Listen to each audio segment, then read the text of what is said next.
안녕하세요. 저는 노후에 효도 사기당할 뻔해 자식들을 등지게 된 사람입니다. 이미 효도 사기라는 그 단어 자체가 얼마나 속이 상하는 사건입니까? 자녀를 둔 부모들은 상상만 해도 속이 썩어 문드러지는 일이라 동감할 수 있을 거라 생각해요. 저도 최소한 남 부끄러운 짓은 안 하고 살았기에 자식들이랑 같이 백년해로하며 다복하게만 살 줄 알았어요. 자식들 시집 장가 보내고 손주들 한 번씩 보면서 그리 평범한 삶을 살 줄 알았단 말입니다. 제가 전생에 무슨 큰 죄를 지었길래 자식과 갈등이 생겼는지 모르겠어요. 차라리 남편한테 배신을 당한 거라면 이보다 덜 아플까요? 저를 낳아준 부모님에게 버림을 받는 것이 상대적으로 더 나았을까요?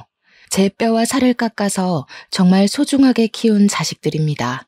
적어도 살아생전 제 손으로 자식들을 놓아야 되는 날이 올 줄은 몰랐는데 지금도 우리 아들, 딸이 보고 싶어서 힘들 때가 있어요. 부모로서 제가 내린 결정이 맞는 길인지도 모르겠습니다.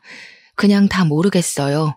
저랑 남편을 위해서라면 제 마음속의 그리움을 떨쳐내야 하는데 그게 잘 안 되네요.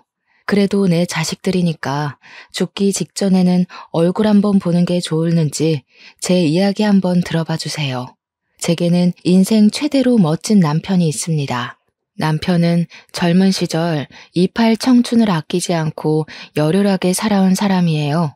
남편은 외벽 청소 업체에서 일을 하는 사람이었는데 아르바이트로 시작해서 정규직으로 전환이 된 경우였고 그곳에서 일을 오랫동안 지속해 많은 돈을 벌었습니다. 다 아시다시피 외벽 창문 청소는 고층 빌딩도 오르내려야 하는 위험한 일이지 않습니까? 그런데도 그만큼 페이도 셌기 때문에 젊은 사람들도 많이 한다고 하더라고요. 남편도 성인이 되자마자 시작을 해서 돈을 차곡차곡 모아 30살이 된 해에는 6억을 모았다고 했습니다. 그렇게 모으는 것도 참 힘든 일이잖아요. 남편이 허리띠 졸라매며 돈 모으는 데만 집중하고 살았다고 했고 그 때문에 청춘이라면 누구나 즐겼을 애인이나 친구는 한 명도 없다고 했어요. 저와 남편은 평소 겹칠 만한 동선이 없어서 인연이 만들어지기 어려운 사이였는데요. 그런 제가 남편을 만날 수 있었던 건 남편이 일하는 업체 상사의 친구가 우리 아빠랑 아는 사이였기 때문이었어요. 업체 상사님이 남편을 평소 좋게 봤는데 젊은 사람이 젊은 세월 아깝게 일만 한다고 많이 잔소리를 했었다네요.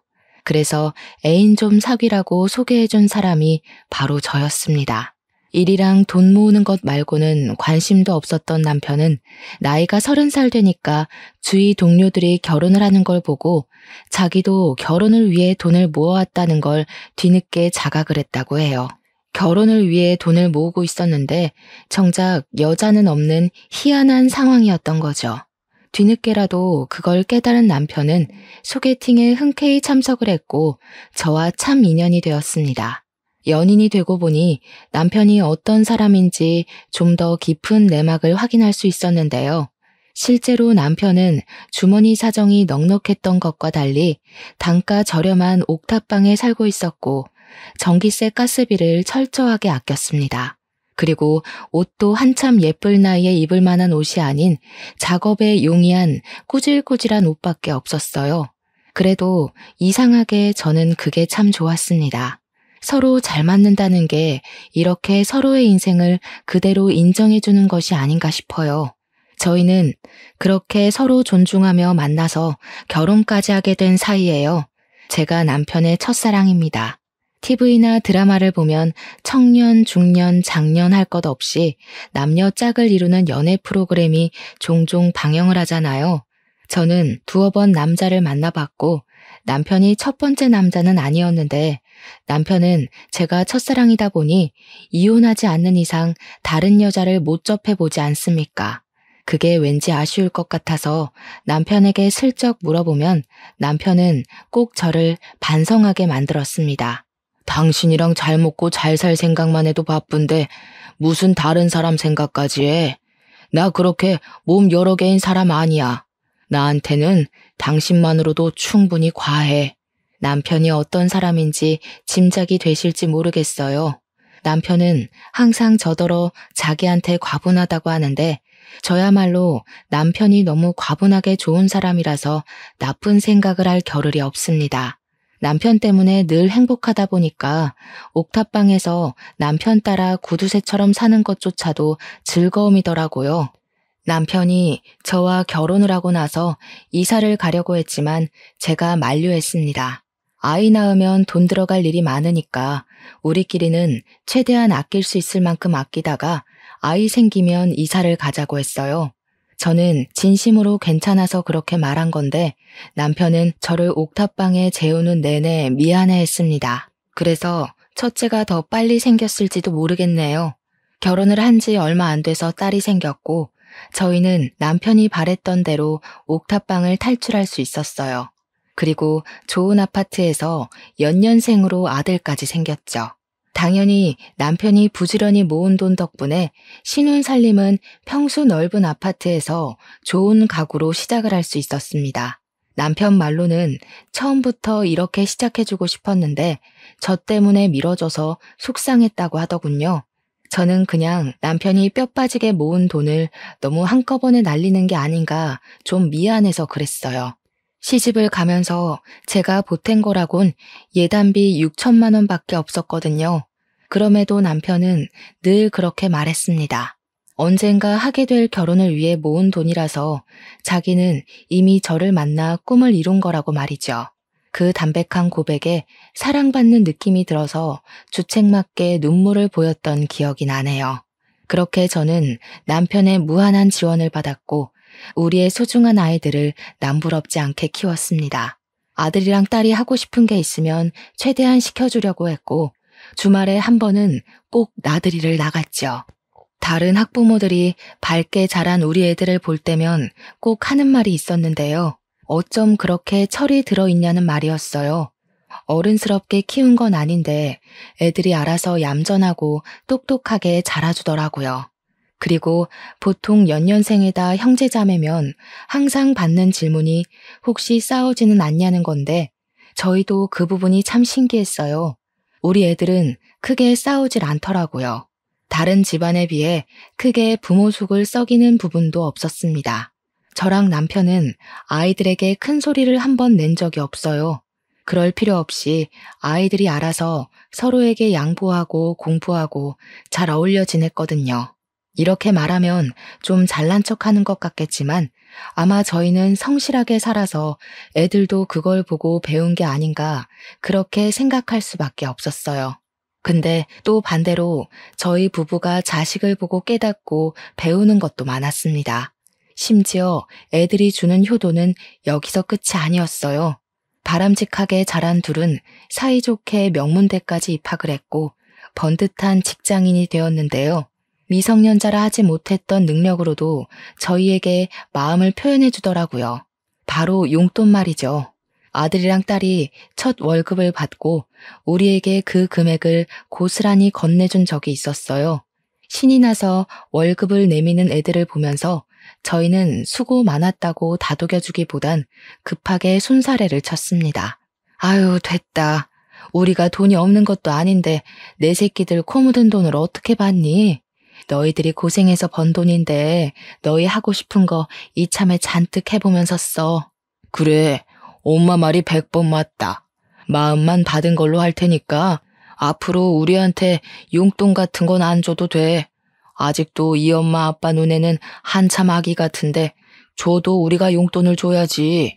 저희 부부가 적극적으로 나서서 사양을 하면 아들이랑 딸은 표정을 시무룩하게 죽이면서 꼭 그런 말을 했습니다. 엄마 아빠도 고생해서 번 돈으로 우리 먹여 키운 거 아니야? 엄마 아빠 고생에 비하면 이 정도 돈은 아무것도 아니거든. 이럴 땐 그냥 눈 딱 감고 받아주는 거야. 고생했다고만 하면서. 나도 그렇게 생각해. 솔직히 잔뜩 모아서 한 번에 주고 싶었는데 첫 월급이 좀 의미 있는 거니까 준비한 거야. 우리 뻘쭘하다.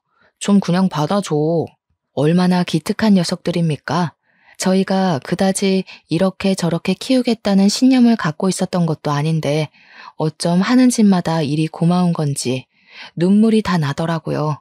저랑 남편은 애들만 잘 키워놓으면 그야말로 잘 산 인생이라고 생각했을 정도로 자식들의 올곧은 삶이 곧 우리의 소원이었습니다. 아직 애들이 살아갈 날은 많고 이제 겨우 직장으로 첫 발을 내디딘 건데도 이만하면 참 잘 키웠다고 소원을 이루었다고도 생각했어요. 애들한테 그렇게 말하기도 했고요. 그랬던 저희 가족이 결국 서로 등을 돌리고 죽기 전까지 얼굴을 볼까 말까 할 사이가 될 줄 누가 알았겠습니까? 이렇게 효자 효녀였던 애들이 낯설게 돌변할 줄은 정말 상상도 못했어요. 아직도 그날만 되돌아보면 가슴이 뭉그러지는 것 같습니다. 애들이 차례로 결혼을 하고 독립을 하게 된 것까진 분명 내 인생 성공했다고 생각했어요. 새 식구가 생긴 애들의 앞길에 피해는 되고 싶지 않아서 저희가 신혼집 한 채씩 선물만 주고 합가나 자주 방문해달라는 피곤한 부탁은 하지도 않았습니다. 저와 남편은 오랜만에 다시 둘만의 시간을 갖게 되었어요. 서로 보면서 둘로 시작해 다시 둘로 돌아오기까지 참 고생 많았고 이젠 행복 시작이라고 약간은 쓸쓸한 마음을 그렇게 달래었는데요. 그런데 남편이 그만 청소업체 일도 마무리해야겠다고 마음을 먹었을 시점에 일을 하다가 사고를 당함으로써 제 인생이 송두리째 흔들리기 시작했습니다.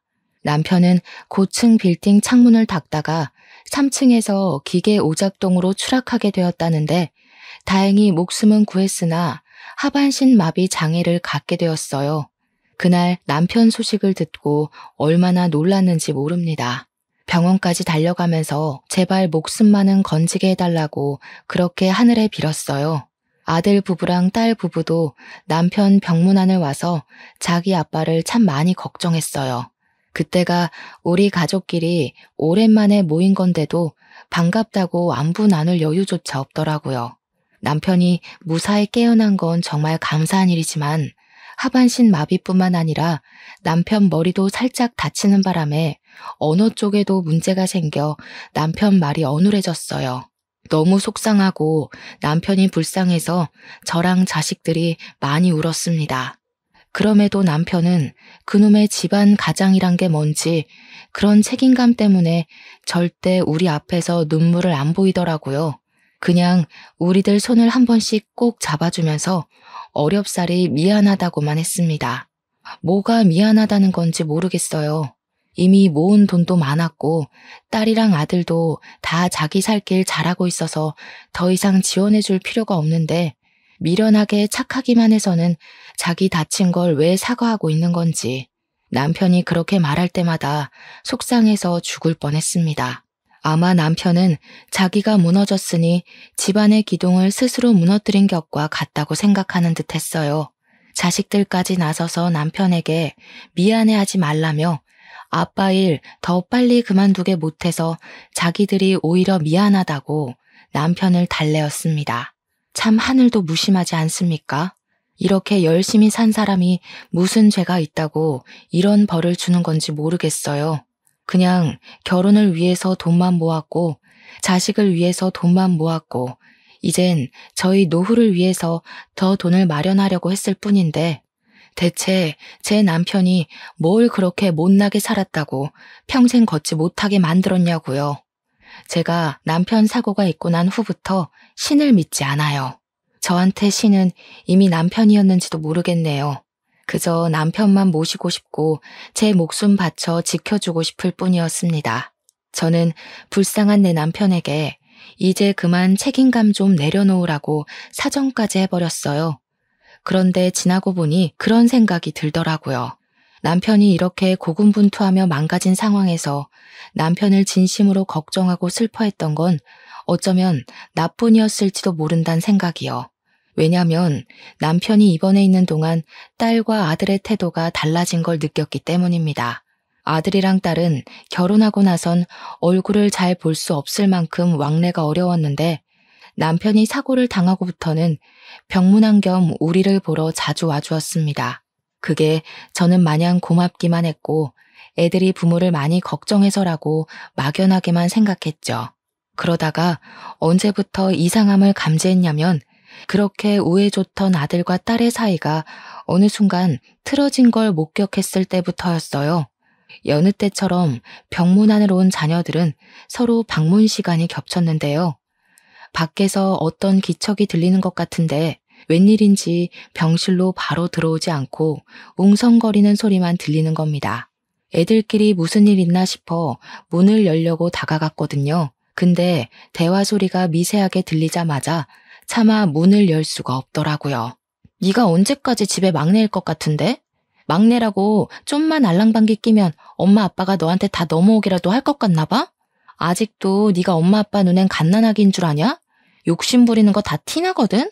그러는 누나야말로 갑자기 자주 오는 이유 다 티나. 누가 봐도 딴 맘 있어서 그런 거 아니야? 엄마 아빠가 장녀 하니까 혹시나 콩고물 좀 더 떨어지진 않을까 쇼하는 거잖아. 매형은 이런 여자 매일 보고 사느라 얼마나 숨이 막힐까? 네가 할 소리는 아니지 않아? 올케야말로 참 불쌍해. 자기밖에 모르는 이기적인 새끼 만나서 매사에 언제 바람 피울지 전전긍긍하며 살아야 되잖아. 올케는 모르나? 네가 결혼 전에 이 여자 저 여자 양다리 걸친 전적 있다는 거? 그 순간 아들이 약간 언성을 높이면서 딸한테 쌍욕을 섞었고 뭔가 손찌검이 오갈지도 모를 만큼 분위기가 험악해졌음을 느꼈습니다. 그제야 저는 문을 활짝 열었어요. 아니나 다를까 아들이 급하게 손을 내리는 걸 보고 말았습니다. 아들이랑 딸은 저를 보자마자 당황해서 대화를 바로 중단했고 제게 간결한 안부만 물으며 서로 얼굴도 안 보고 병실 안으로 들어갔어요. 애들이 억지 웃음을 짓는데 그 순간 심장이 벌렁거렸습니다. 도대체 무슨 일이길래 생전 안 싸우던 둘이 갑자기 저러는 건지 걱정이 되었어요. 제가 몰래 엿들은 거라 다짜고짜 나서서 혼낼 수도 없는 상황이었습니다. 일부러 남편한테는 비밀로 했어요. 괜히 아픈 사람까지 걱정하게 만들기 싫었습니다. 그리곤 제가 슬쩍 애들한테 요즘 뭐 문제 없냐고 떠보았는데요. 애들은 그저 별일 없다고 똑같이 둘러대기만 하더군요. 찝찝하긴 했지만 그냥 그렇게 알고 넘겨야 했습니다. 생각해보니 남매끼리 싸울 수도 있는 건데 제가 너무 예민하게 반응했다고 생각했어요. 간병 생활을 하다 보니 더 이상 병원에서 해줄 치료는 다 끝이 났고 남편에게 재활 치료만 필요하던 상황에서 이젠 집 문제가 저희 걱정으로 다가왔는데요. 앞으로도 우리 둘만 쭉 살 텐데 굳이 큰 집이 필요한가 싶은 생각을 저와 남편이 똑같이 했습니다. 게다가 당시 저희 아파트가 미로식으로 되어 있어서 남편이 휠체어를 타고 다니기엔 동선이 불편하기도 했어요. 그래서 제가 먼저 집을 내놓을까 하고 의논을 했는데 남편이 다른 제안을 하더라고요. 그러지 말고 이 집을 애들한테 증여해 주는 건 어때? 우리 지금 있는 돈으로도 충분히 평수 적은 아파트 구할 수 있잖아. 이왕이면 애들한테 재산 하나 크게 남겨주면 좋을 것 같아서. 이 착한 남편은 아직도 다 큰 자녀들이 마냥 품 안의 아기라고 생각하고 있었어요. 물론 그건 저도 마찬가지고 어느 부모나 당연한 소리겠지만 한편으론 자식들에게 아낌없이 퍼주는 남편이 너무 바보같이 착하고 욕심이 없어서 안타까웠어요. 애들 시집장가 다 보냈으면 좀 자기한테 투자를 할 필요도 있는데 너무 돈만 벌어와서 그런지 남편이 스스로를 잘 못 챙기는 것 같더라고요. 물론 자녀들도 그런 남편의 심성을 잘 알아서 우리에게 더 잘하기도 했어요. 어쨌든 남편이 제안한 뜻이나 남편의 마음가짐이 어떤지 다 이해하고 잘 알겠는데 제게는 바로 수긍할 수 없는 고민이 하나 있었어요. 바로 아들과 딸의 사이가 안 좋아 보였다는 겁니다. 한 집에서 두 식구가 살 수는 없는 일이니 어느 한쪽에만 집을 줘야 하는데 그럼 안 좋은 사이가 더 틀어질 것 같았거든요. 그래서 제가 그때 처음으로 아들과 딸의 원인 모를 갈등을 남편에게 처음 고백했어요. 남편이 듣더니 꽤 표정이 굳어지더라고요. 생각이 많은 듯한 얼굴이었습니다.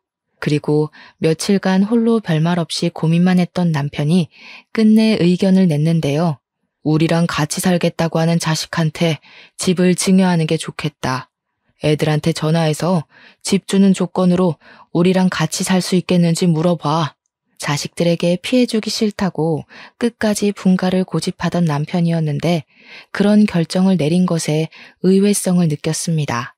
아무래도 남편에게 어떤 확고한 생각이 있는 듯해 보여 군말 없이 남편 의사를 따랐어요. 남편은 자녀들에게 전화를 해보라고 했고 제안 내용은 조금 독특했습니다. 합가가 조건인 건 알았지만 아들한테는 누나에게 이 집을 주겠다.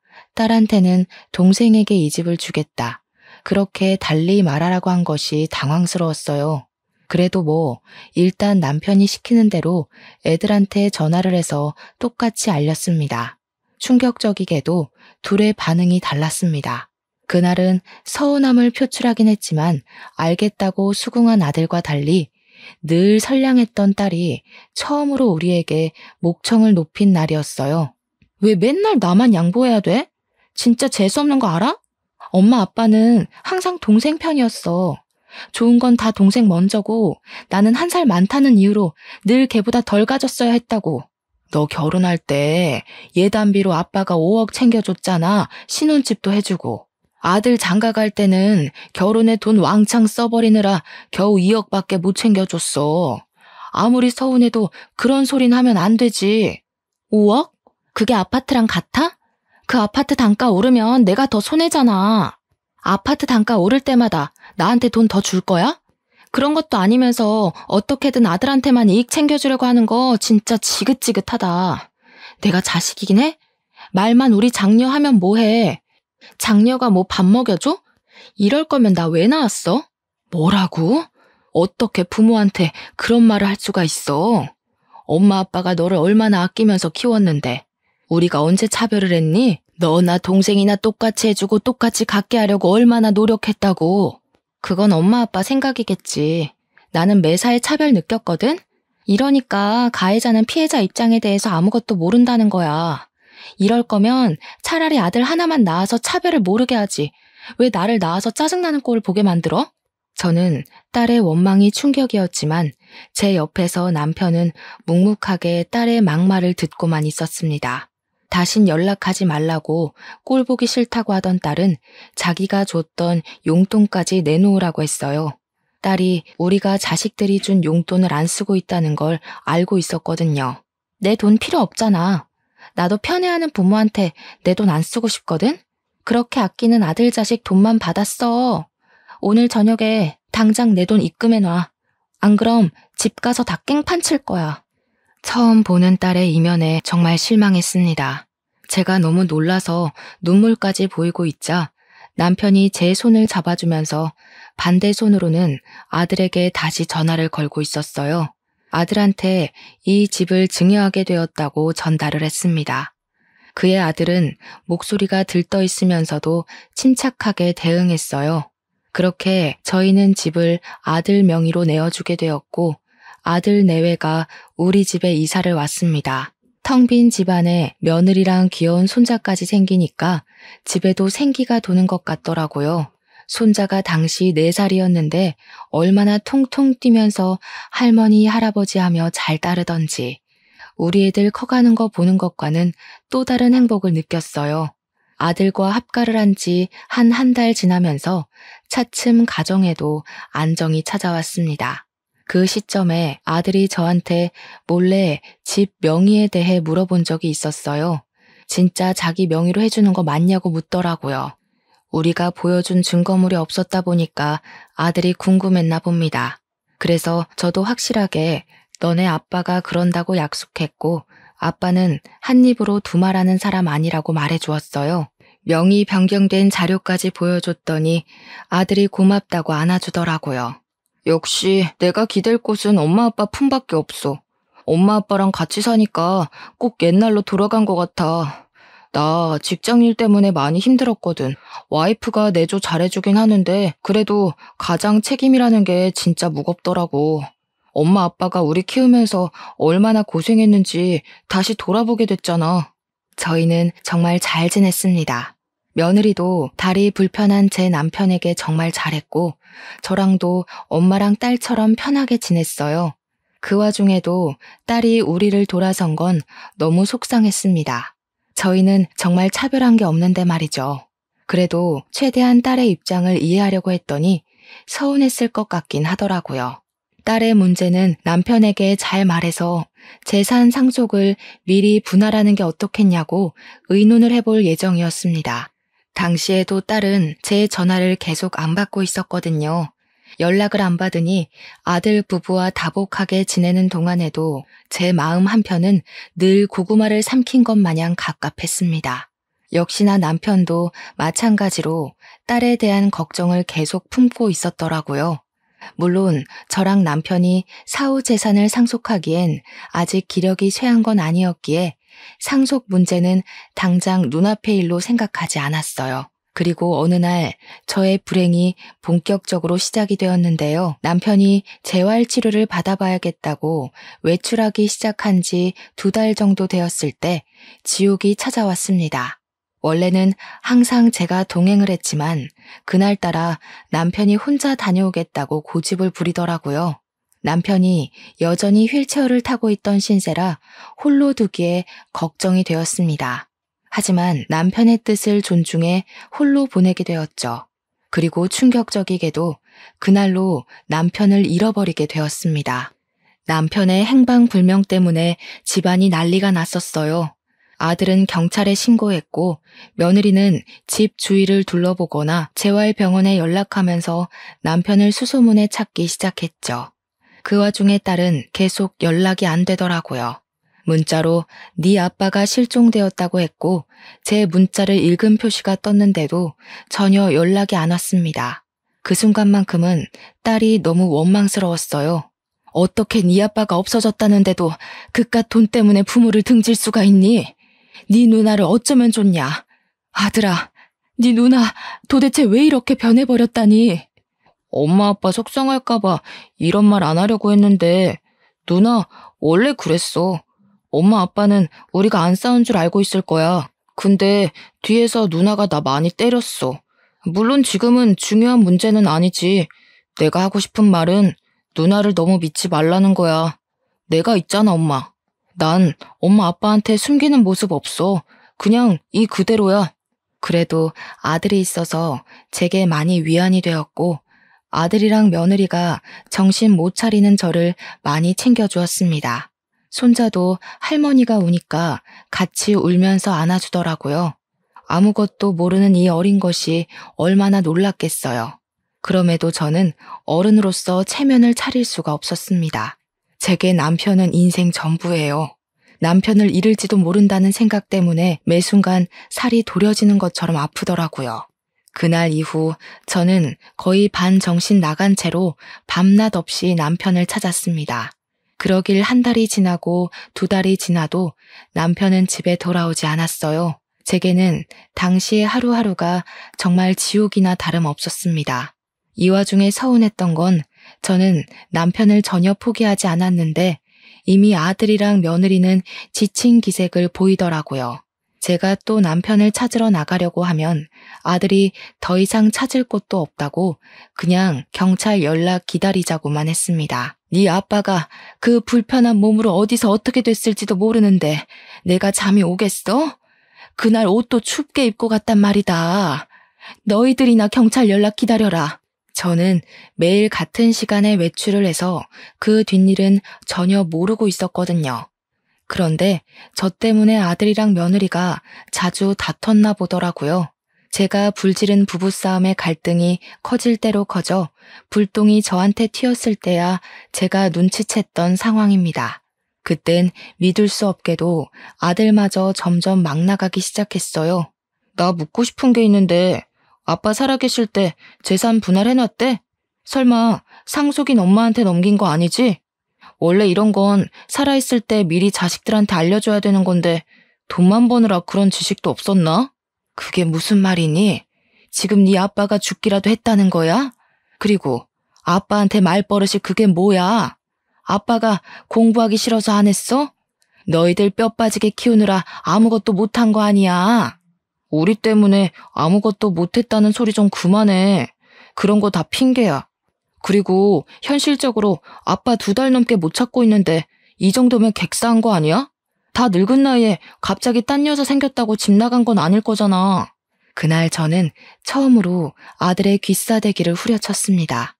막상 때리고 저도 놀랐지만 후회하진 않았고 그 순간 제가 아는 아들이 아닌 것 같아서 욕까지 해버렸어요. 정신 나간 놈. 아들이나 딸이나 네 아빠가 젊은 시절 다 버려가면서 부잣집 자식들 부럽지 않게 키워놨는데 어떻게 이딴 식으로 행동할 수 있어? 너는 안 그런 사람이라며? 네가 누나랑 다를 게 뭐야? 나 누나랑 똑같은 사람이야. 누가 부잣집 안 부러워했는데? 엄마, 우리 부잣집 엄청 부러워했어. 나랑 누나 똑같이 부족하게 살았다고. 남 부럽지 않게 키웠다는 거 솔직히 엄마 아빠 개인적인 자부심이잖아. 자기 위로하느라 정작 우리 마음이 어땠는지 제대로 보기 싫었던 거 아니야? 저는 참지 못하고 아들의 얼굴에 한 번 더 손을 대려고 했습니다. 그 순간 며느리가 소리를 빽 지르면서 그만하라고 저를 밀어냈어요. 부모가 돼서 어떻게 자식한테 손찌검을 할 수가 있어요? 어머님 아들이기 전에 제 남편이에요. 저도 함부로 안 하는 남편을 어머님이 무슨 자격으로 손대시는 건데요? 노인네 냄새나는 집에서 2분 모시고 사느라 제가 얼마나 스트레스 받는지 아세요? 남편 때문에 참고 있었는데 남편은 건들면 안 되죠. 며느리의 발언 또한 제 머리를 강하게 내려치는 발언들이었어요. 그때 제가 며느리에게 밀려 싱크대 선반에 허리를 부딪히고 주저앉았는데도 며느리가 제 상태는 묻지도 않고 자기 남편만 챙기더라고요. 그러자 며느리 덕분에 쓸데없이 힘을 얻은 아들은 그저 저를 꼴보기 싫다며 그냥 남편 찾아가라고 부추기기 시작했는데요. 아빠도 없는 집에 있을 이유 뭐 있겠어. 우리도 돈 주는 아빠나 아부 떨어졌던 거지. 쥐뿔도 없는 엄마 모시고 살 생각 추호도 없거든? 아빠 안 나타날 것 같은데 더 이상 우리까지 피말리게 하지 말고 나가. 가서 죽고 못 사는 아빠 혼자 찾으라고. 아니다. 엄마도 아빠 따라서 그냥 사라져버리든가. 저는 그대로 아들 힘에 질질 끌려 집 밖으로 쫓겨났습니다. 신발도 못 신고 맨발로 복도 밖에 내쳐졌어요. 급하게 문을 두들겼지만 아들이 문을 열어주지 않더라고요.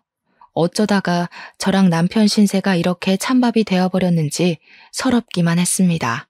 저희는 그저 살면서 자식들 생각만 하며 그 많은 세월을 견뎌왔는데 자식들 크는 거 보면서 피로하고 힘들어도 행복하게 살아왔는데 그게 왜 이런 결과를 낳았는지 모르겠더라고요. 저도 저지만 삶의 반평생을 가족만을 위해 살아온 남편이 너무 불쌍했어요. 대체 남편은 어디로 간 걸까요? 집 밖으로 쫓겨난 저는 복도만 전전하며 아들이 출퇴근할 때마다 집으로 들어가려고 사정했지만 아들이 결국 경비실까지 신고를 해버리는 바람에 1층으로 끌려 내려와 버렸습니다. 저는 그렇게 아파트 주위를 떠나지도 못하고 아파트 입구 밖에서 망연자실한 채 쭈그려 앉아 있었어요. 몇 끼를 굶은 바람에 노숙자가 되어서 정신을 잃었던 것 같습니다. 남편도 없는데 그냥 이대로 차가운 길바닥에서 동상으로 죽거나 굶어서 세상을 뜨길 바랐어요. 제가 살아야 되는 이유들을 다 잃어버렸으니 살고 싶지 않았습니다. 그렇게 언제인지 모르게 눈을 감았는데 다시 떠보니까 병원이더라고요. 그리고 그때 제 옆을 지키고 있는 남편을 발견했습니다. 저는 기력 없는 몸을 일으켜 꿈인지 아닌지 분간하기 위해 남편을 한참 바라봤고 남편이 제 이름을 불러줬을 때야 울음을 터뜨리면서 남편을 부둥켜 안았어요. 도대체 어떻게 된 거야? 나 두고 어딜 갔다 온 거냐고. 내가 그동안 무슨 짓을 당했는데 당신 없어서 얼마나 힘들었는데 당신 없으면 나도 못 사는 거 알면서 대체 말도 없이 어딜 갔다 왔어? 남편에게 질문은 왕창했지만 정작 오열하느라 대답을 들을 정신은 없었습니다. 남편은 제가 진정할 때까지 다독여 주었어요. 다신 남편을 못 보는 줄 알고 얼마나 조마조마했는지 모릅니다. 남편을 안 보는 그 모든 시간 동안에도 저는 남편이 죽었다고 생각한 적이 단 한순간도 없었어요. 하지만 어쩌면 돌아오지 않을지도 모른다는 생각은 살짝 했던 것 같아요. 제가 차가운 길바닥에서 잠이 들기 전까지도요. 어쨌든 남편은 그 사이 발음이 이전보다 좀 많이 좋아져 있었습니다. 옛날에는 남편의 말을 2번 정도 들어야 했는데 이젠 제법 소통이 빨리빨리 가능했어요. 그 모습을 보고 저는 더 반가워서 그간 서러웠던 일들을 남편한테 전부 토로했습니다. 남편은 저를 한참 달래주며 미안하다고 사과했어요. 제가 차차 진정이 되어갈 때쯤에 남편이 제대로 된 사정을 얘기해 주었는데요. 남편의 입에서 가히 충격적인 발언이 나오기 시작했습니다. 아들만큼은 잃고 싶지 않았는데 결국 남매끼리 이런 것까지 빼닮았구나. 나 일부러 실종된 척했어. 아들이 당신을 버리나 안 버리나 시험해 본 거야. 그 뒤로 남편이 쭉 설명해 주길 딸이 망가졌던 것처럼 아들이라고 안 그럴 거란 확신이 없었다고 합니다. 제가 지난날에 아들이랑 딸이 사이 안 좋다고 말했었는데 남편이 그 소리를 듣고 자식들이 자기의 사후 재산을 욕심내고 있을 수 있겠다는 생각을 넘겨 짚었다고 하더라고요. 그래서 집을 증여해 주기로 속이면서 시험을 해보고 싶었대요. 그러니까 사실 명의를 이전했다고 한 건 다 거짓말이었다고 하는 겁니다. 부동산 계약서에 적힌 명의도 아들을 낳기 위한 낚시용이었으니 가짜라네요. 남편은 자식들에게 미끼를 던지면서도 제발 자식들이 낚이지 말길 바랬다고 했어요. 그러나 실망스럽게도 남매 둘이 똑같이 돈에 눈이 멀어 있는 걸 확인했고 낳아주고 키워준 부모보다 돈을 노리는 하이에나들일 뿐이었다는 걸 느꼈다고 했습니다. 남편은 아들이 혼자 있는 저를 어쩌면 내다버릴 수도 있겠다고 최악의 상황까지 예측을 했었는데 그 예측이 들어맞자 남편도 많이 힘들었다고 합니다. 그러면서 저한테 다시 한번 미안하다고 했어요. 딸이랑 아들을 혼내주고 다그칠 생각이었지 제게 피해를 주고 싶진 않았는데 이게 보통 문제가 아니라서 차마 저한테 숨겨야 했다고 했습니다. 그런 거 다 상관없었어요.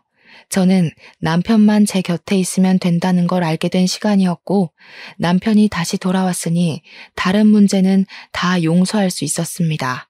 다시 돌아온 남편은 심지가 단단하게 굳어있는 상태였습니다. 이미 자식들을 버리기로 결정을 했다고 하더라고요. 저더러 자식을 버릴 수 있겠냐고 동의를 구하기도 했습니다. 그 어떤 고백과 질문보다 남편이 물은 그 제안이 세상에서 가장 괴롭고 슬펐어요. 대답을 하기까지 자식들을 키워온 지난날의 축복들이 머릿속에 자꾸 맴돌아서 쉽사리 입술이 떨어지지 않았어요. 그럼에도 남편은 자식들에게 돌아가지 않겠다고 자식들이 가진 부모의 자원을 다 앗을 거라고 단호하기만 했습니다. 그렇게 말하는 남편의 말씨는 시릴 만큼 차가웠지만 눈은 저랑 똑같이 서글프게 잠겨 있더라고요. 그래서 남편 제안에 동의를 했던 거예요. 나만 이렇게 괴로운 거 아니구나. 남편도 이악 물고 있구나 싶었거든요. 그렇게 저희는 아들 부부와 상의도 없이 우리 아파트를 부동산에 내놓았습니다. 그리고 그동안 자식들에게 받았던 용돈을 계좌이체로 돌려줬어요. 당연히 딸에게 줬던 남편의 명의의 신혼집도 철수를 시켜버렸고요. 딸에게 집을 사줄 때는 혹시 모를 이혼으로 인한 재산 분할 때문에 남편이 자기 명의로 해놓겠다고 했었거든요. 그래서 딸도 남편 말에 동감해 그러기로 수긍했던 거고요. 그런데 남편이 자기로 명의를 해놓은 데에 진짜 이유가 따로 있었더라고요. 효도 사기 안 당하려고 그랬대요. 자식들이 하도 부모 재산만 홀랑 빼먹고 버리는 경우가 많아서 그걸 대비했다는 거 아니겠습니까? 자식에게 죽고 못 살아서 다 퍼주기만 하던 양반이었는데 어떻게 그런 대처를 했는지 신기해서 남편한테 물어봤더니 뭐라고 하는 줄 아십니까? 자식도 자식이지만 애초에 내 꿈 이뤄준 사람은 당신이잖아. 당신 없으면 내 꿈도 다 깨져. 난 내 꿈만 지키면 돼. 제가 자식 복은 없어도 남편 복은 있었나 봅니다. 저를 지키기 위해서 효도 사기만큼은 피할 생각이었던 남편의 마음을 알고 저는 더더욱 자식들에게 연연하지 않기로 마음먹었어요. 그래도 남편이 자식들에게 최대한 부모를 배신하지 않도록 기회는 줬더라고요. 겨우 돈 때문에 가족 사이가 분열나는 게 싫었던 남편은 자녀들의 효심이 돈으로 움직이는 가식이어도 좋으니 제발 부모는 배신하지 말라고, 부모가 죽을 때까지 그 더러운 흑심을 모르게 하라고 기회를 준 거였어요. 그런데 이 철딱선이 없는 아들, 딸은 굴러들어온 복을 차버리고 욕심만 내다 보니 결국 가진 것마저 빼앗기게 된 겁니다. 심지어 남편이 살아있는 상황에도 둘이서 사후 재산 지분 가지고 싸웠잖아요. 부모 입장에서 아무리 사랑하는 자식들이지만 충분히 정 떨어질 만했다고 생각하지 않습니까? 아무튼 저희의 돌발 행동 때문에 아들 부부랑 딸 부부는 졸지에 집 없는 길거리 신세가 되고 말았어요. 그때부터 저한테 불티나게 전화가 오더라고요. 이제야 상황 파악을 한 건지 오는 문자만 봐도 둘 다 이미 죄인이더라고요. 잘못했다고, 우리가 생각이 짧았다면서 아빠 찾았냐는 걱정도 이제야 했고, 아빠랑 엄마랑 오랜만에 밥 먹으면서 얼굴 보고 얘기하고 싶다, 우리는 엄마 없으면 못 산다고 별의별 회유의 말을 보내는 거 아니겠습니까? 제가 일부러 전화를 안 받고 있다는 것도 눈치챘더라고요. 하루에 수도 없이 문자가 오는데 어떤 날은 그런 생각이 들더라고요. 제가 단호하게 결정 지어주지 않으면 이 녀석들이 한도 끝도 없이 부모의 손길을 기다리겠구나 하는 생각 말입니다. 그래서 아들, 딸에게 똑같이 답변을 한 통씩 해줬어요. 조건 없는 사랑이 부모의 사랑이라고 해도 그 진심을 함부로 누릴 권리는 너희에게 없다고. 기회를 못 알아보고 너희가 직접 선택한 어리석은 지옥길이니 편하게만 살려 하지 말고 평생 부모에게 저지른 불효를 기억하며 살라고 말이죠. 그리고 우리는 언제 어디서 어떻게 살다가 갔는지 모르게 너희와 절연을 할 거라고 전했습니다. 그래도 저희는 호적까진 정리하지 않았어요. 그렇다고 재산이 자식들에게 상속되게 내버려 둘 건 아니었고 남편 뜻은 아마 사회에 기부를 할 생각인 것 같았습니다. 제가 문자를 보내고 나니까 자식들이 더 매달리면서 손자 사진까지 보내며 모텔 방이랑 찜질방만 전전하고 있다고 호소했어요. 아무 죄 없는 손자 사진을 보니까 솔직히 제일 강하게 흔들리더라고요. 그럼에도 남편은 한결같이 단호하게 행동했고 제 전화번호를 아예 바꿔버리는 바람에 저도 그만 자식 지옥에서 벗어날 수 있었습니다. 다행히 저희가 갖고 있던 아파트랑 딸내미 신혼집 물가가 전부 올라서 총 24억을 벌게 되었어요. 저랑 남편이 죽기 전까지 일 안 하고 즐기며 살 수 있게 된 거죠. 현재 저희는 평소 좋아했던 바다를 실컷 보기 위해 바닷가 쪽에 이쁜 집을 구해서 요양 중에 있습니다. 원래부터 자식이 없었던 것처럼 완벽하게 잊고 살 수는 없지만 그 근처를 흉내는 낼 수 있겠더라고요. 남편이 일을 안 나가서 몸이 근질근질한지 나들이를 많이 제한하고 있는데요. 바다를 구경하고 바깥을 나돌 때면 자식들 생각 일체 안 나고 남편이랑 연애 때 데이트를 했던 순간들만 회상이 되었어요. 자식을 위해 살았고 자식밖에 없을 줄 알았던 인생이라 생각했는데 남편의 노력 덕분에 저는 또 새 삶의 기회를 얻은 것 같았습니다. 이젠 누군가를 위해 사는 것이 아닌 진정으로 저만의 인생을 누리며 남은 삶을 보낼까 합니다. 당연히 사랑하는 사람과 함께요. 결론은 자식에게 퇴짜 맞았다는 속상한 이야기였지만 드넓은 세상에 다양한 사정이 있는 건 당연한 거라고 봐주시면 좋겠어요. 세상에 정답인 개인사가 어디에 있겠습니까? 저도 청취자분들의 개인적인 삶을 존중하고 응원합니다. 이걸 해피엔딩이라고 해야 할진 모르겠네요. 그래도 저는 아마 행복할 겁니다. 다들 주어진 시간에서 소중한 사람들과 좋은 일만 찾아 누리길 바래요. 감사합니다.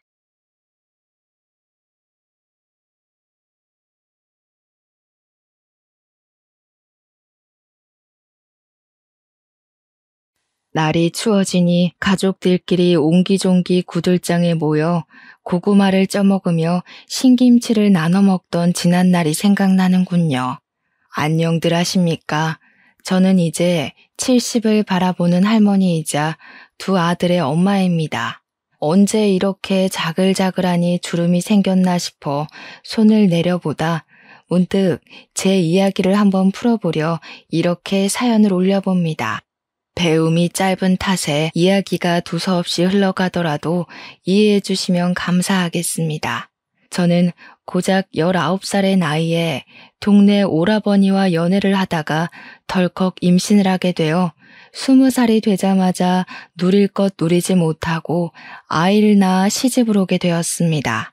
물론 제 시절의 20살과 지금 20살의 누림의 차이는 컸지만 저는 고등학교도 제대로 졸업하지 못한 채 아이를 낳아 키워야 했습니다. 남편의 집안은 경기도 양주 일대의 땅을 30만 평이나 가진 어마무시한 땅부자였습니다. 제 속도 모르는 사람들이 저에게 시집 한번 기똥차게 잘 갔다고 이야기를 하곤 했지만 제 속은 썩어 문드러지는 줄 알았죠. 시댁이 정말 부잣집은 맞았습니다. 땅의 대부분이 농경지라 임대를 해주었고 농작물과 돈을 받았었더랬죠. 덕분에 배를 골아본 적은 없었던 것 같습니다. 땅 자체의 크기가 어마어마했기에 들어오는 돈도 당연히 꽤 큰 돈이었거든요. 1년치의 임대료를 연초에 받아 1년 내내 생활을 했는데 웬만한 사장님의 연봉보다 훨씬 더 많이 벌었다고 했어요. 그런 집안에서 우리 남편은 어려운 것 모르고 살아온 사람이었습니다. 거기다가 귀하디 귀한 3대 독자였으니 시모가 발에 상처 날까 초등학생 시절까지 업고 다녔다고 하더라고요. 그런 남편이 어디서 굴러먹다 왔는지 모를 계집애 하나를 데려와 아이를 가졌다고 하니 제가 마음에 들었을 리가 있겠습니까? 고등학교도 졸업하지 못하고 학교를 다니던 와중에 임신을 해버려 자퇴를 해야 했고 대학은 당연히 아이를 키우느라 꿈도 꾸지 못했습니다. 거기다가 제가 똑똑하고 공부를 잘했던 편도 아니었기에 시모는 매일같이 제 면전 앞에서 욕을 해댔습니다. 어떻게 만날 여자가 없어서 저런 모자란 아이를 만나 덜컥 임신까지 시켜 집에 데리고 들어오냐고 제 가슴을 후벼 파셨죠. 우리 시모 또한 어린 나이에 땅 부잣집 아들에게 시집 온 터라 저와 나이 차이도 얼마 나지 않았으니 더 못 살게 구셨습니다.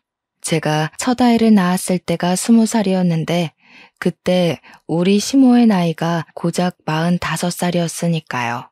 45에 할머니 된 게 억울하다 저를 꼬집으셨지만 제 첫 아이가 아들이었기에 출산 후에는 어느 정도 너그러워지기도 했습니다. 물론 예전만치 미워하지 않았다는 뜻이지 시집살이를 그만두었다는 이야기는 아닙니다. 요즘처럼 문명이 발달하고 기계가 모든 걸 해주는 세상이 아니다 보니 시집살이가 참으로 고되고 힘들었습니다. 한겨울에 우물가에 가서 꽝꽝 얼어붙은 물을 길러오라는 것부터 시작해서 빨래는 두드려야 살아난다고 하루 종일 방망이질을 하게 만들기도 하셨습니다. 일정하게 두드려야 옷이 쫙쫙 펴진다고 옆에서 뜨뜻한 둥글레차를 드시며 제가 방망이질하는 걸 1초도 놓치지 않고 살펴보셨죠. 그냥 괴롭히고 싶어서 안달이 난 사람처럼 구셨는데 얼마나 시간을 쪼개서 괴롭히셨으면 제가 낳은 아들마저 제대로 돌보지 못하게 하셨습니다. 제가 출산을 하고 모유가 말라 제대로 나오지 않았었거든요. 저에게 젖 하나 제대로 돌지 않는 계집애가 어디 어미랍시고 설치고 다니냐고 혼쭐을 내셨습니다. 아이에게 모유만큼 좋은 게 없다면서 옆 마을까지 아이를 안고 걸어가 젖 동량을 시키기도 했습니다. 제가 낳은 아이가 다른 산모에게 안겨 모유를 받아먹고 있는 게 얼마나 서럽고 비참하던지 그때라고 분유가 없었던 시절도 아니었습니다. 저는 연달아 아이를 임신하게 되었고 둘째를 연년생으로 출산하였는데 아들을 낳았습니다. 떡두꺼비 같은 아들 둘을 낳자 시모는 그제야 저를 며느리로 인정을 해주었습니다. 그 전까지는 거의 집안에서 일하는 식모 수준이었는데 가족으로 인정은 해주신 거였죠. 그렇다고 저를 예뻐해 주셨다는 이야기는 아니고 그냥 밥 먹을 때 겸상 정도는 하게 해주신 수준이었습니다. 그 전까지 저는 부엌에서 식구들의 밥을 챙긴 뒤 쭈그려 앉아 쌀밥에 김치를 얹어 먹는 수준으로 밥을 먹었거든요. 굶기지 않는 걸 고맙게 여기라며 시모는 항상 저에게 그 정도 처우가 딱 저에게 어울린다고 하셨었죠. 제가 이렇게 구박을 받는 동안 우리 남편은 어디서 뭐 했는지 궁금하시죠? 우리 남편은 말 그대로 백수한량이었습니다. 집안에 돈이 넘치니 일을 해야겠다는 생각이 전혀 없었고 출세에 대한 욕심 자체가 없었습니다. 시모는 남편에게 나중에 나 죽으면 이 땅이 전부 네 땅이 되는 거니 몸만 잘 챙기라고 토닥이셨습니다. 그런 남편은 항상 막걸리에 취해 있었고 바둑에 당구에 노름에 시댁에서 쥐어준 돈을 자식에게 쓸 생각은 하지 않고 저 노는데 다 쓰는 놈이었습니다. 연애를 할 당시 저는 학생이었기에 그런 놈팡이인 줄은 꿈에도 생각하지 못했죠. 저런 놈인 줄 알았으면 저도 진즉 피해 다니고 시집을 올 일도 없었을 겁니다. 그럼 이쯤에서 왜 이혼을 하지 않았는지 그것도 궁금하시겠네요. 저라고 이혼할 생각이 없었겠습니까? 하지만 아들 둘 전부 시모가 끼고 사는 마당에 제가 맨몸으로 쫓겨나서 어디서 뭘 해먹고 산단 말입니까? 내 배로 낳은 자식을 두고 어찌 이 집을 떠나 혼자 살 수 있겠습니까? 거기다가 저는 용기조차 없는 바보였습니다. 시댁을 나가게 되면 돈 한 푼 없이 저를 어디 받아주는 곳도 없을 텐데 중학교만 겨우 졸업한 주제에 무슨 일을 해먹고 살겠습니까? 그냥 이 집에서 죽었구나 살았구나 그 정도만 생각하면서 사는 게 속 편한 일이라고 생각한 거죠. 제가 젖동량을 해가면서 집에서는 시모 비위를 하나하나 맞춰가면서 하라는 거 다 하고 밭일 도와주면서 먹고 살 때 남편은 바깥으로 나돌았습니다. 집에 붙어 있어도 깜깜한 사람이었지만 매일같이 바람을 피우며 지내니 제 속이 더 타들어가는 듯 했습니다. 어느 날은 다방 여자와 연문이 터지고 어느 날은 호프집 여자와 사랑 싸움을 하고 어느 날은 이발소 여자를 만나더군요. 동네 사람들이 수군수군하다가 결국 돌고 돌아 제 귀에 들어오는 날이면 정말 하염없이 울었습니다. 처음에는 연분이 난 여자들의 머리채를 쥐어뜯기도 하고 집에서 바가지를 긁기도 했습니다. 하지만 시간이 지나고 이런 일이 반복되니 나중에는 포기를 하게 되더군요. 여자가 하도 많으니까 남편이 누구를 어디서 뭘 어떻게 하며 만나는지 궁금하지도 않을 정도였습니다. 제가 속이 터져라 치면서 울고 남편이랑 다툼을 하고 있으면 시모가 매번 참견을 해댔죠. 저한테 이 집에 시집와서 자란 게 아들 둘 낳은 거 말고 뭐가 있냐며 재주도 없고 학벌도 없고 그러니 남편이 바깥에서 바람이나 피우는 게 아니겠냐고 제 탓을 하셨죠. 솔직히 바람 피운 사람이 잘못이지 제 잘못은 아니잖아요. 하지만 시모는 모조리 제 탓을 하며 저를 무시하고 멸시했습니다. 아무것도 모르는 우리 아들 둘을 데리고 도망을 칠까 숨어버릴까 고민하기를 3년. 결국 일이 터지고 말았습니다. 남편이 글쎄 이발소에서 일하던 여자랑 눈이 맞아 둘이 여행을 가다가 큰 사고를 당하고 만 것이었죠. 고속도로에서 일어난 추돌사고로 이발소 여자는 그 자리에서 숨을 거뒀고 남편은 병원으로 이송 중에 하늘나라로 가게 된 것이었습니다. 그때 우리 아들들의 나이가 고작 7살, 6살이었습니다. 제 나이가 30도 되지 않아서 원치 않던 과부가 되고 만 것이었습니다. 장례식장에 찾아온 손님들이 저를 보고 얼마나 불쌍하게 생각하던지 가정에 관심이 전혀 없었던 남편이었지만 제 나름대로 의지하고 지냈던 부분이 있었는지 서글프더군요. 하지만 서글픈 마음과는 반대로 눈물은 전혀 나오지 않았습니다. 죽은 내연녀가 남편의 빈소 옆 호실에 자리하고 있었기 때문이었습니다. 죽어서까지도 나란히 누워 장례를 치르게 되었으니 그들은 행복했을지 모르겠지만 저는 속이 답답하고 죄어오는 것 같았습니다. 제 인생이 이리도 시궁창이구나 서글프구나 하면서 울지도 못하고 아무것도 모르는 아들들을 끌어안고 있었습니다. 하지만 우리 시모에게는 유일한 아들이었고 허망하게 가버린 것이 사무쳤나 봅니다. 모든 분노를 저에게 다 쏟아부었고 장례식장에서 일하는 사람들까지 모조리 우리 시모를 말려야만 했습니다. 저에게 남편 간수를 똑바로 하지 않아서 바람을 피우게 된 것이고 그래서 우리 아들이 죽은 거라고 다 제 탓이라고 저를 원망하셨습니다. 말로만 원망한 것이 아니라 주먹을 휘두르면서 저를 정말 쥐잡듯이 잡으셨어요. 남편이 불륜을 저지르다 죽은 것도 억울한데 모든 게 다 제 탓이라고 하니 얼마나 어이가 없었겠습니까?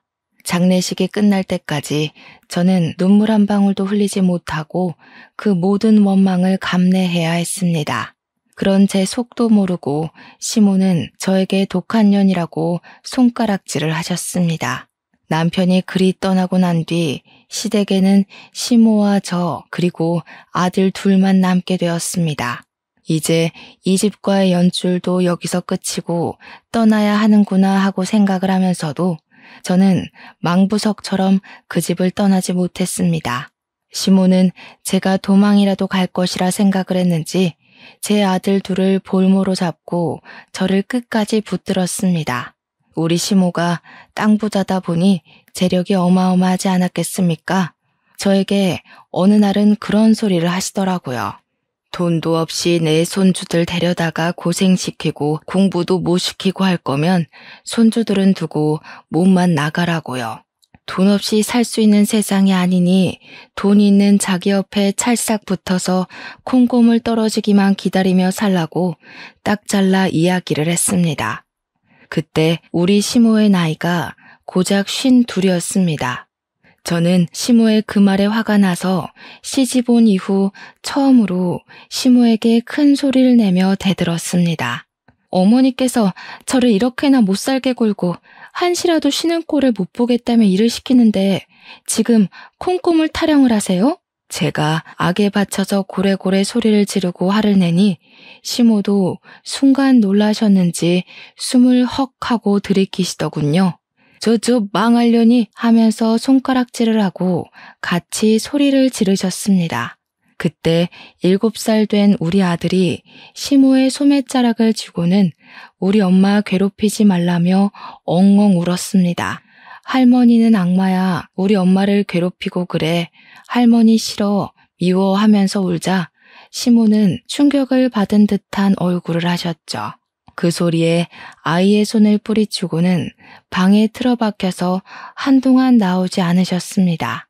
저는 우리 아들들까지 모두 시모의 눈밖에 날까봐 두려웠지만 우리 아들들 키우는 데 들어가는 돈은 아낌없이 주셨다는 건 감사하더군요. 그날 이후 시모의 괴롭힘은 눈에 띄게 줄어들었습니다.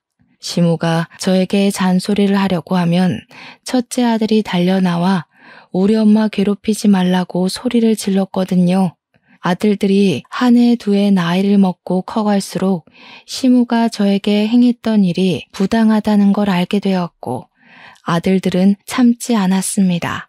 일찌감치 철이 들어 항상 저에게 우리 엄마 고생 절대로 안 시킬 거라고 행복하게 해주겠다고 노래를 불렀습니다.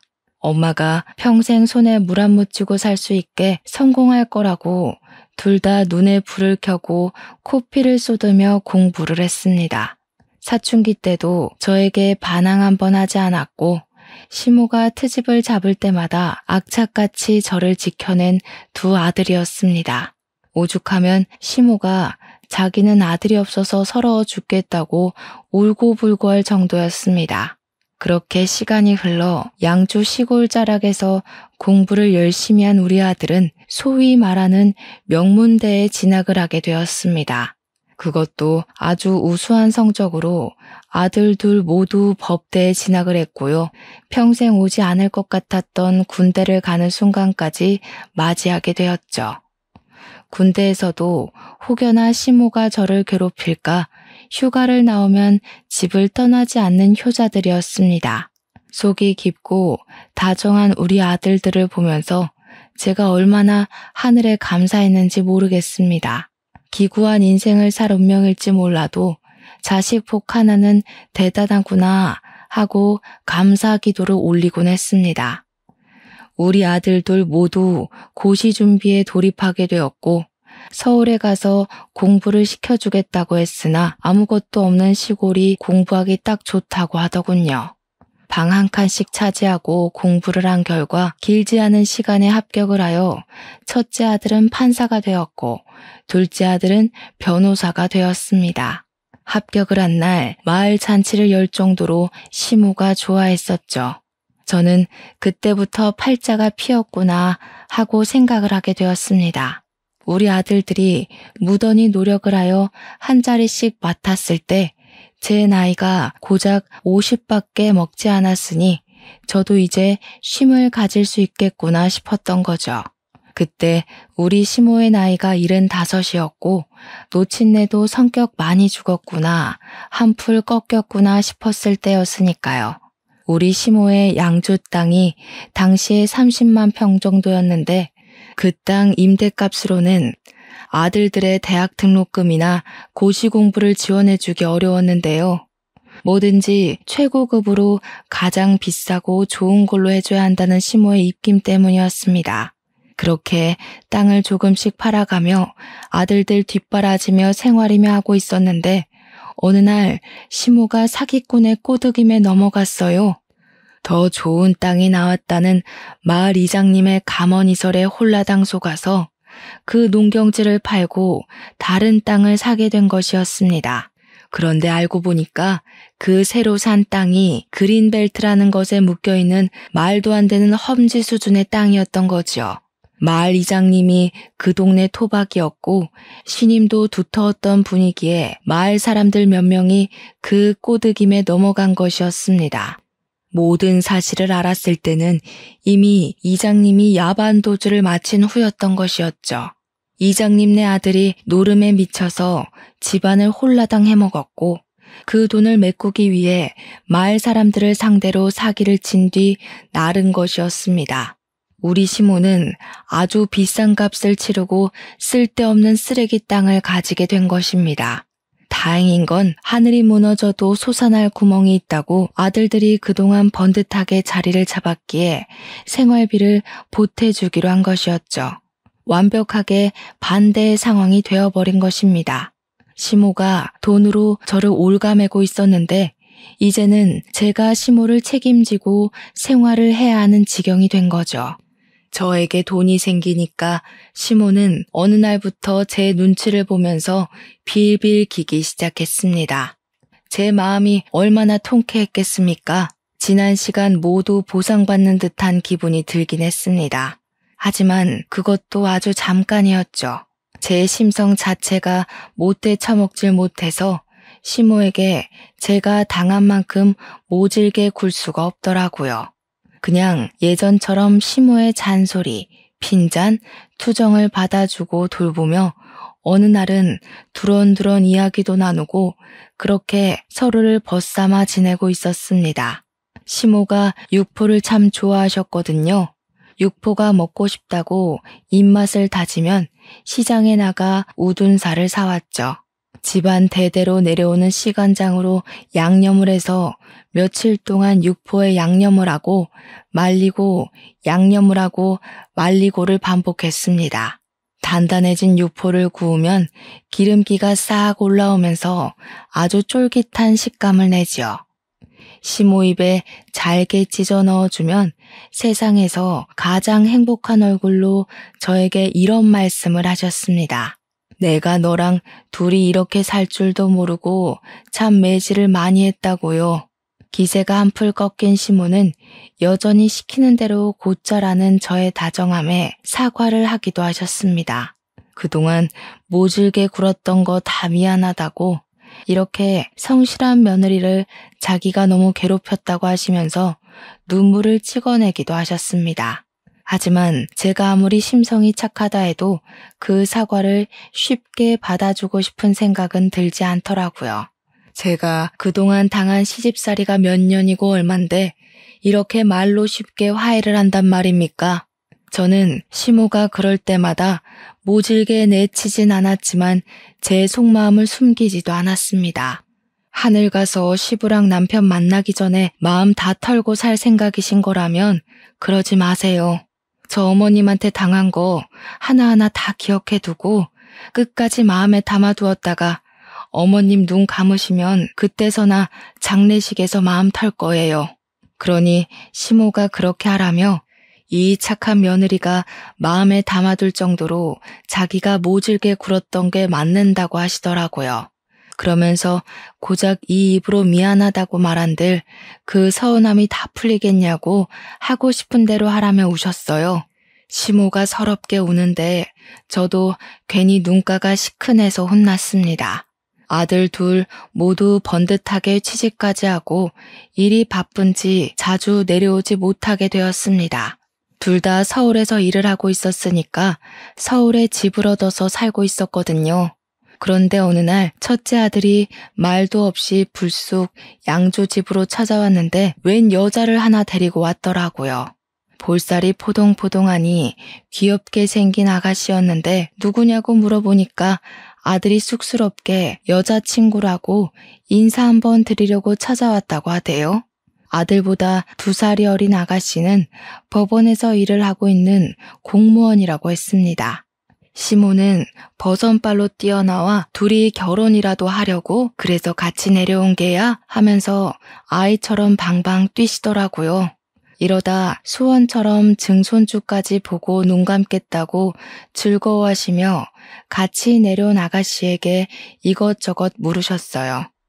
저는 한편으론 시모가 너무 오버를 하는 게 아닌가 싶어서 시모를 말리고 있었습니다. 이미 손자 며느리 취급을 하는 시모를 보면서 아들이 쑥스러워하더라고요. 가벼운 사이는 아니구나 하고 생각을 했는데 아가씨 손이 정말 야무져도 너무나도 야무지더라고요.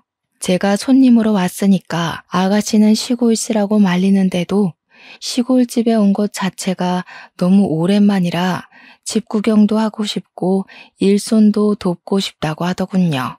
그 아가씨의 외가가 깡총 시골에 있어서 이런 구들장이 있는 가옥 같은 데서 방학 시절을 보냈다고 자기한테는 이 시골집이라는 것 자체가 그리운 공간이라고 하더라고요. 말도 어쩜 그리 예쁘게 조곤조곤 하는지 마음에 쏙 들었습니다. 저랑 같이 솥밥을 좋아하는 시모를 위해 가마솥에다가 밥을 짓기도 하고 나물을 무치기도 하고 하는데 음식 솜씨까지 좋더군요. 너무 마음에 들어서 다음번에는 우리 며느리와 시어머니 사이로 봅시다 하고 보냈습니다. 그 뒤로도 따로 아가씨에게 먼저 연락이 와서는 좋은 고기가 있어서 시댁으로 고기를 보냈다고도 하고 어디 여행을 다녀오거나 좋다는 게 있으면 선물을 보내주기도 했습니다. 시골집이라 집안이 건조하다면서 가습기도 선물로 보내주었고요. 제가 오죽 신이 났으면 말입니다. 우리 작은 아들한테도 자랑을 했어요. 그러니 작은 아들이 형수를 만나본 적 있다고 하면서 사람 참 괜찮지 않냐고 하더라고요. 넉살 좋은 우리 작은 아들은 벌써 그 아가씨를 형수 하는 것 같았습니다. 변호사가 직업인 작은 아들은 법원에 갈 때 가끔 시간이 맞으면 첫째를 만나는데 법원 공무원으로 일하는 아가씨도 자주 본다는 것이었죠. 밥도 같이 몇 번 먹어봤는데 사람이 참 됨됨이가 되었다고 좋은 사람이라고 이야기를 하더라고요. 우리 첫째 아들 결혼 걱정은 한시름 났으니 너도 좋은 사람 데리고 오라며 이야기를 했습니다. 그렇게 몇 개월을 가족같이 굴었던 아가씨가 어느 날부터 연락이 되지 않더라고요. 제가 먼저 연락을 하기도 좀 그래서 무슨 일이 생긴 건 아닌가 걱정만 하고 있다가 넌지시 작은 아들에게 물어봤습니다. 그러니 둘이 헤어진 것 같다고 하면서 큰아들이 무슨 생각으로 사는지 모르겠다고 걱정이 많다고 했어요. 왜 그러냐 하니까 큰아들이 글쎄 그 아가씨랑 헤어지고 다른 여자를 만나는데 그 여자가 영 좋아 보이지 않는다는 겁니다.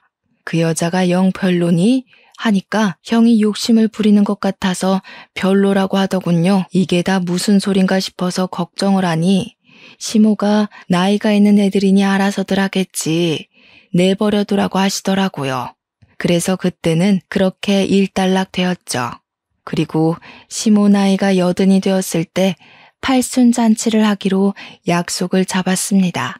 워낙 아들들이 바쁘니 시모랑 제가 서울에 가서 밥을 한 끼 먹기로 했죠. 그런데 그날 상의도 없이 큰아들이 웬 아가씨를 또 데리고 왔는데 무척이나 세련된 아가씨였습니다. 딱 봐도 비싸 보이는 가방에 목에는 치렁치렁 목걸이들, 손에는 알이 큰 반지를 끼고 있었습니다. 제가 아가씨는 누구시냐고 물어보자 우리 큰아들의 여자친구라고 소개를 하면서 결혼 전에 인사를 드릴 겸 찾아왔다고 하더라고요. 갑자기 결혼이라고 하니 제가 말문이 막혀 큰아들을 바라보았죠. 그러니 큰아들이 지금 정치계 쪽에 오래 몸담고 있는 굵직한 의원의 딸이라고 소개를 하더라고요. 둘째는 모르쇠하며 시큰둥한 표정으로 가만히 앉아 있었고요. 그 아가씨는 우리 둘째에게 아는 척을 하며 살갑게 굴었지만 둘째는 네네 하면서 대답을 하는 둥 마는 둥 했습니다. 그렇게 어색한 공기가 흐르는 곳에서 식사가 시작되었습니다. 우리 시모가 아무래도 비싼 호텔 밥을 먹어본 일이 없어서 그런지 스테이크를 썼는데 잘 못 썰고 허둥거리시길래 제가 좀 도와드렸습니다. 그러니 빤히 보고 있던 그 아가씨가 비웃음 섞인 목소리로 이야기를 하더군요. 어머, 이런데 자주 안 와보셨나 봐요. 우리 할머니는 돌아가시기 직전까지 스테이크 엄청 잘 써셨는데. 그러니 우리 시모가 자기가 이런 걸 언제 먹어나 봤겠냐며 주눅 들어 계시더라고요. 다른 자리도 아니고 팔순잔치랍시고 모인 건데 그런 핀잔을 들으니 제 기분이 좋지 않았죠. 그런 것 같아 보였어요. 원래 식기는 바깥쪽부터 쓰는 건데 아무거나 잡히는 대로 쓰는 게 아니고요. 어머, 천박해라. 뭐라고요? 아니 아가씨, 뭐로 먹든 잘만 먹으면 되는 거 아니에요? 천박하다고? 제가 날선 목소리로 이야기하자 그제야 억지 웃음을 지으면서 아무것도 아니에요 하더라고요. 그날 집으로 돌아와서는 큰아들에게 그 아가씨랑 결혼을 할 거냐고 물어보면서 전에 만나던 아가씨는 어떻게 된 거냐고 했어요. 그러니 이미 헤어진 사람 이야기를 굳이 꺼내냐면서 지금 만나는 아가씨 집안이 대대로 정치인 집안이라고 이야기를 하더라고요. 그게 무슨 상관이냐고 너 직업도 판사인데 네 앞가림이나 잘하고 살라고 집에서 내조하는 여자가 최고 아니냐고 했죠. 그러니 아들이 저한테 뭐라고 하는 줄 아세요? 자기 와이프는 엄마처럼 살게 하지 않을 거라고 하는 겁니다. 머리를 한 대 맞은 듯한 기분이 들어서 저는 그냥 알겠다고 하고 전화를 끊어버렸습니다. 언제는 제 손에 물 한 방울 안 묻히게 호강시켜주겠다고 하더니 말이죠. 그러더니 정말 둘이 결혼을 하겠다고 저에게 통보를 했죠. 어떻게 상의도 없이 네 마음대로 결정할 수 있냐고 큰 아들에게 물어보니 저한테 그러대요. 벌써부터 간섭하는 거냐고. 자기 와이프한테 시집살이 시킬 생각도 하지 말라면서 자기도 함부로 대할 수 있는 집안이 아니라고 했어요. 그럼 뭐 우리 집은 함부로 해도 되는 거냐고 제가 소리를 높이니 가진 거 없는 집안에서 태어나 고생해서 이 자리까지 왔는데 엄마가 왜 참견이냐고 하더군요. 가진 게 없긴 왜 없습니까? 땅으로 사기 맞기 전까지 지한테 해준 게 얼마고 쏟아부은 돈이 얼만데. 제가 씩씩거리고 있으니 시모가 손 휘 저으면서 둘이 좋다는데 하고 싶은 대로 살게 내버려 두라며 우리는 우리끼리 알아서 살자고 하시대요. 저한테 시집살이 시키며 참견할 땐 언제고. 제가 어머님 하니까 애들이 좋다잖아. 내버려둬 하시더라고요. 아들한테 잔소리도 못하냐고 하니까 저한테 너도 나중에 장례식까지 가서 원 안 사고 싶지 않으면 가만히 있으라대요. 제가 예전에 했던 말을 기억하시고 이야기하시는데 저한텐 그리 모질게 굴었으면서 손자 며느리한테는 꼼짝도 못하더라고요. 마음대로 하라고 아들에게 말할 수밖에 없었죠. 결혼식도 둘이 알아서 다 정한 다음에 저한테는 통보를 하더라고요.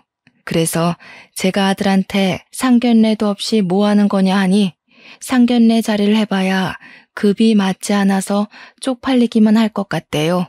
고급스러운 음식 하나 제대로 먹을 줄 모르는 사람들이랑 가서 무슨 이야기를 하겠냐고 하대요.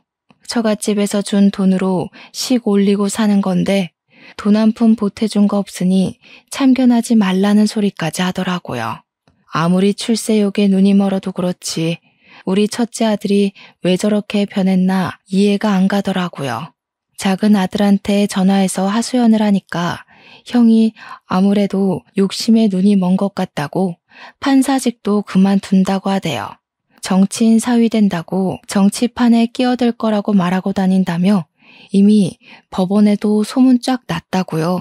영향력 있는 정치인 장인이 사위를 밀어주겠다고 공공연하게 이야기를 하고 다닌다고 했습니다. 원래 만나던 여자랑 헤어진 것도 지금 형수가 큰아들한테 반해서 정치인 시켜주겠다고 꼬셔서 넘어간 거라고 했죠. 제 큰아들이 그런 놈이었다는 게 참 믿기지도 않고 어이도 없었죠. 시모는 모든 이야기를 다 듣고도 아무 소리 안 하더라고요. 아무튼 우리 큰아들 나이 36살에 결혼을 하게 되었습니다. 시모는 81살의 나이에도 결혼식에 참석해서 정정함을 내보였는데 제가 손님들 맞이하는 사이에 화장실을 가셨다가 크게 넘어지셨어요. 뼈가 부러지거나 하진 않았는데 엉덩이에 시퍼렇게 멍이 들 정도로 크게 넘어지신 거죠. 제가 놀란 와중에 어떤 아가씨가 시모를 부축해서 오더니 이리저리 살피더라고요. 시모가 말하길 크게 넘어져서 움직이지도 못하고 있는 걸 이 아가씨가 도와줬다고 하길래 고맙다고 인사를 드리는데 우리 작은 아들이 오더라고요. 이미 벌써 인사했어? 하면서 살갑게 굴길래 뭐지? 하는 사이 자기 여자친구라고 소개를 시켜주었습니다. 같은 로펌에 다니고 있는 변호사라고 하면서 인사를 하는데 예쁘장하게 생겨서는 꼼꼼하게 우리 시모를 살피더라고요. 큰며느리랑 큰아들은 처가댁 손님들한테 인사한답시고 우리는 쳐다보지도 않고 있는데 말이죠. 저는 며느리가 생기면 절대로 시집살이를 시키지 않겠다고 예전부터 마음을 먹고 있었습니다. 아무래도 당한 게 있으니 그런 생각을 하게 된 것인데 아예 그럴 기회조차 없을 줄은 몰랐습니다. 큰며느리가 명절이고 휴일이고 뭐 찾아와야 시집살이를 시키지 않겠습니까? 늘 바쁘다며 방문하기를 거절했죠. 정치인인 아버지를 따라다녀야 한다. 남편 내조하러 가야 한다 하면서 명절에도 코빼기를 비추지 않았습니다. 큰아들은 결혼식 이후에 판사직을 내려놓고 정치를 하겠다고 뛰어들어 사돈 양반 종노릇을 하고 있었고요. 돈 한 푼 못 벌면서 그 집에 기생하며 사는 꼴이 답답했죠. 제가 잔소리라도 할라 치면 나중에 정치인 되면 다 큰돈 버는 거라고 언제까지 판사직하며 살 수 없다며 큰돈 벌 수 있는 기회라고 했습니다. 반면 둘째랑 만나는 아가씨는 안부 전화도 자주 하고 명절에도 굳이 내려와서 저와 시모를 챙겼어요. 그 아가씨 덕에 양평에 있는 푸빌라도 가보고 바비큐도 해먹어봤죠. 둘째 아들도 시간이 얼마 지나지 않아 결혼을 했고 첫째네와는 다른 모습을 보여주었습니다. 85세의 시모를 일일이 보살피고 챙겨주었습니다. 오죽 예뻤으면 우리 시모가 땅 때문에 얼마 남지 않은 돈을 막 쥐어주기도 했어요.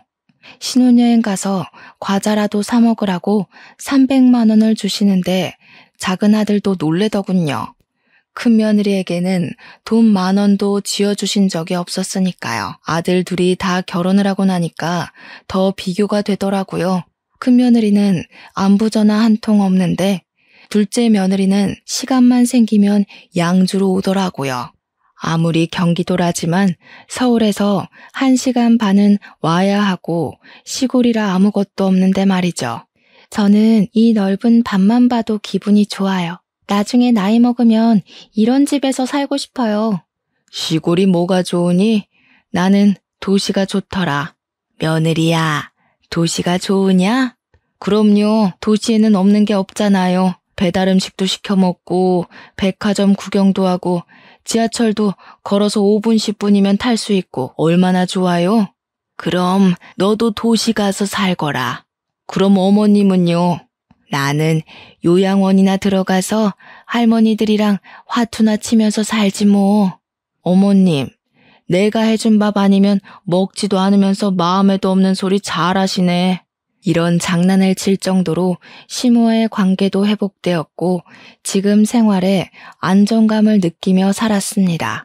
그렇게 1년의 시간을 더 보내고 며느리들이 둘 다 출산을 했는데 작은 며느리가 몸 회복해야 할 시간에 애 보여주고 싶다고 양주를 뻔질나게 오더라고요.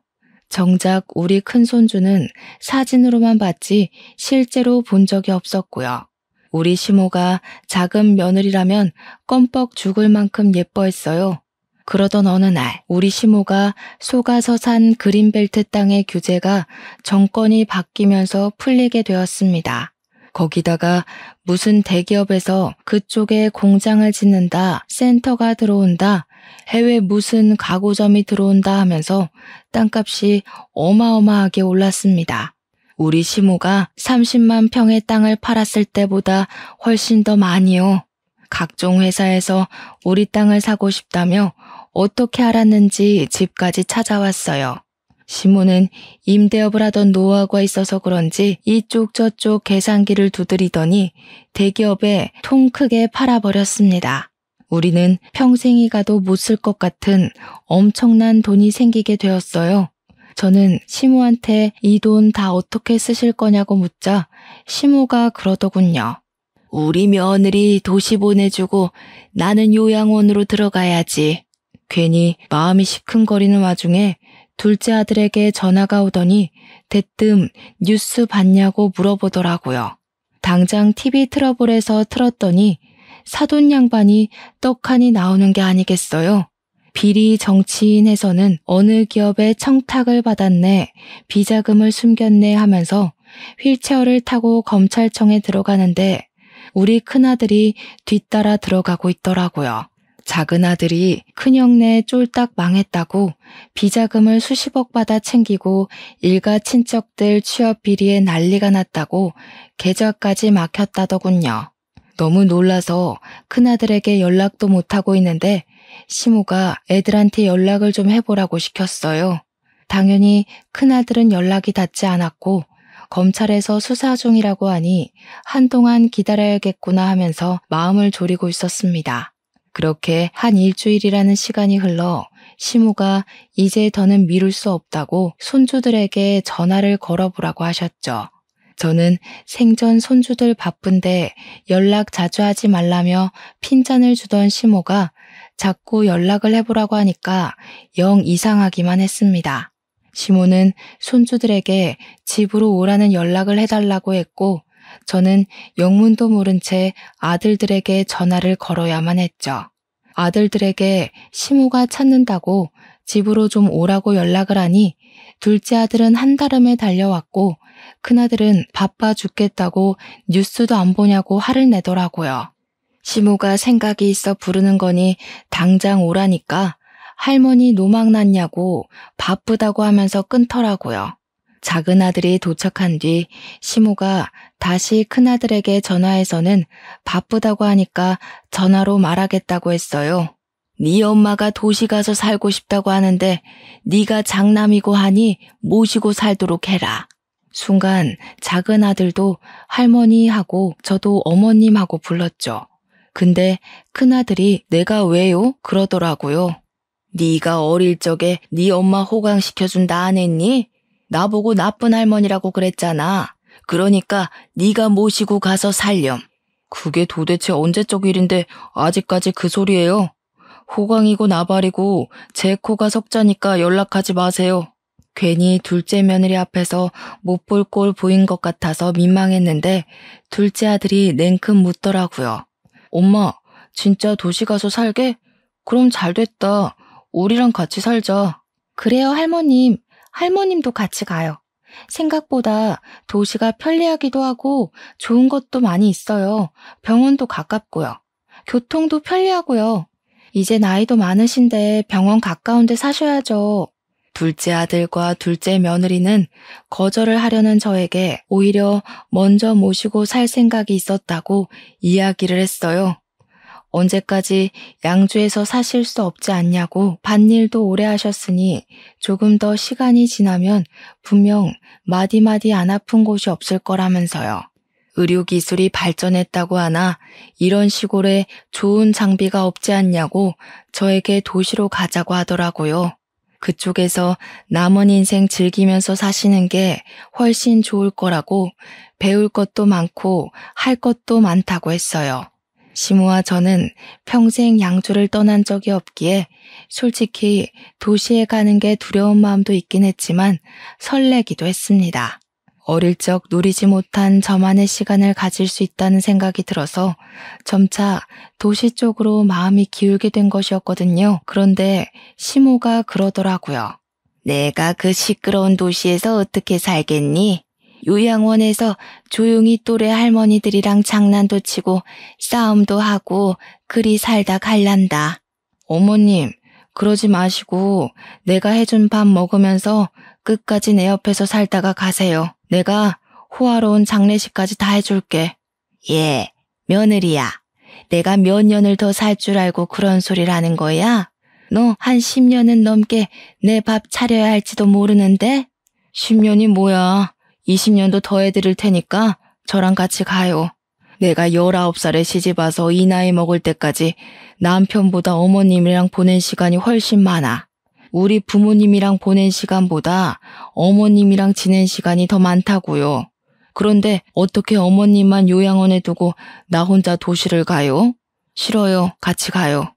눈가가 시큰거려 소매로 꾹꾹 눌러내자 시모가 잠시 고민을 하더라고요. 그때 작은 아들이 시모에게 이야기를 했습니다. 할머니가 미운 날이 없었으면 거짓말이죠. 그래도 지금 두 분이 친구처럼 잘 지내는 거 보니까 보기 좋아요. 돈 걱정은 마시고 어떻게든 입에 풀칠은 하지 않게 저희가 모시고 살 테니까 같이 가요. 집이야 대출받아서 큰 집 하나 사려고 했었어요. 저희 변호사 부부잖아요. 증손주도 좀 키워주시고 하면 저희야 더 감사하고요. 그러니 시모가 작은 아들에게 통장을 하나 틱 던지더라고요. 저야 그 통장이 어떤 통장인지 잔액이 얼마인지 알고 있었지만 전혀 사정을 모르던 작은 아들은 통장을 보고 입을 떡 벌렸습니다. 그거 그 뭐냐? 암튼 땅 판 돈이다. 평생 먹고 살아도 남을 돈이니까 대출 받지 말고 네 어미랑 나랑 너네 가족 해서 살 수 있는 큰 집 하나 사라. 몇십억을 줘도 되고 그 돈 다 써도 되니까 네 애미 도시생활 제대로 느낄 수 있는 집으로다가 사. 그 말에 결국 꾹꾹 참았던 눈물을 흘리고 말았습니다. 별거로 다운다고 핀잔을 주던 시모도 결국 고생했다며 눈물을 흘리시더라고요. 우리 한평생이 담긴 양주집은 결국 처분을 했고 작은 아들이 2달 뒤에 방이 6개나 딸린 펜트하우스를 구매했다며 보여주었습니다. 시모가 짐 챙길 것도 없다고 낡은 것들은 죄다 양주에 버리고 오자 하여 새 집에는 정말 몸만 들어갔습니다. 작은 아들 내외가 저랑 시모를 차에 태우고 집으로 가는데 시모가 변호사씩이나 돼서 차가 이게 뭐냐고 구박을 하대요. 증손주도 있고 이제 차에 타야 할 사람이 많으니 크고 좋은 차 하나 사라고 했습니다. 작은 아들이 집값이 얼만 줄 아냐고 차까지 바꾸는 건 지출이 너무 크다고 하니 시모가 버럭했어요. 너 좋으라고 바꾸라는 거 아니야. 네 어미 데리고 다니려면 튼튼한 거 큰 거 하나 사라는 거지. 우리 증손주도 타야 하고 나도 탈 건데 그럼 큰 차 사야지. 결국 작은 아들은 차도 대형차로 바꾸게 되었습니다. 그렇게 저와 시모는 작은 아들 내외랑 살면서 도시 생활을 만끽하고 있었어요. 큰아들이 시모의 땅값 소식을 듣고 집에 찾아와 소란을 한번 일으켰죠. 시모가 아주 딱 잘라서 너 같은 손주 없다고 누군지 모르겠으니 집에서 나가라고 축객령을 내리더군요. 큰아들이 유산 분배 소송을 걸겠네 어쨌네 난리가 났는데 시모는 기가 막혀 하더라고요. 내 돈 내가 쓰는데 네가 뭔 참견이냐고. 내가 너 보고 네 엄마 모시고 살라 하지 않았니? 거절할 땐 언제고 하면서 혀를 끌끌 차는데 속 시원하더라고요. 변호사인 작은 아들 부부가 문제될 것 없으니 걱정 말라 해서 안심하고 있었고요. 결국 사돈 양반은 법의 심판을 받게 되어 수감이 되었고 정치인하겠다고 뒷공무니를 쫓던 큰아들은 낙동강 오리알 신세가 됐죠. 우리 시모는 통 크게 돈 팍팍 쓰면서 제가 하고 싶은 거, 갖고 싶은 거 모조리 다 해주시다가 2달 전에 돌아가셨습니다. 약속했던 대로 장례식 크게 해드리고 며칠을 시모 유품 들고 울다가 그리워하다가 지금은 안정을 조금 찾게 되었습니다. 우리 시모와의 이야기를 일기로 남겨놓고 싶은 마음에 이렇게 사연까지 올리게 되었고요. 글을 쓰다 보니 우리 시모와 구들장에 앉아 고구마 쪄먹던 그날이 참 그립습니다. 언젠간 저도 하늘나라에 가면 다시 만날 수 있겠죠? 그날을 기대해보며 이렇게 사연을 마치겠습니다. 감사합니다.